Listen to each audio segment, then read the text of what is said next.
Catarroja ha aprovat una inversió de 150.000 euros per a la renovació de la residència de majors. I per a parlar d'esta aprovació de pressupost tenim així al nostre costat a l'alcalde de Catarroja, Jesús Monzó. Bon dia. Bon dia.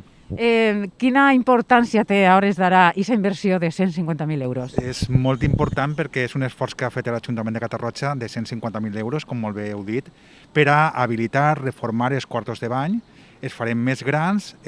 Sabeu que hi ha 33 persones actualment en aquesta residència que és de gestió pública i creiem que en aquesta reforma el que fem és facilitar la vida a aquests residents.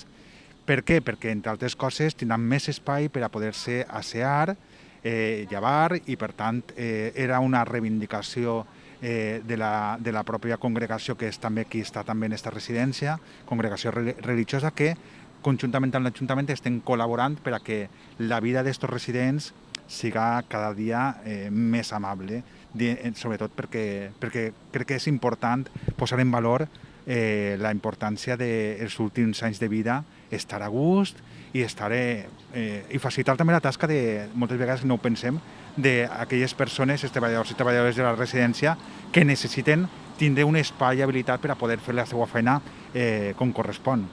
Com hem dit, aquest pressupost de 150.000 euros està aprovat, però les obres encara no estan executant-se.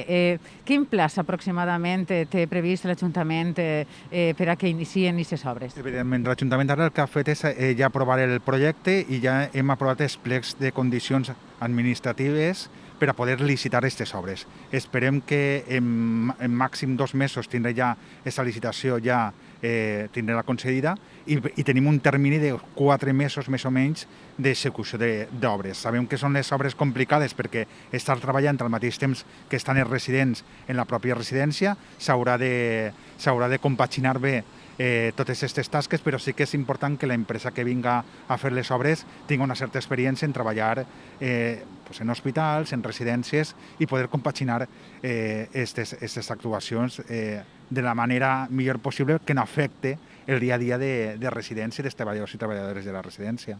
Doncs enhorabona a aquests 33 residents que milloraran la seva qualitat de vida i a vostè gràcies per atendre'ns. A vosaltres. Nosaltres anem a continuar informant-los i deixem a la residència de majors de Catarroja disfrutar de les seues pròximes obres.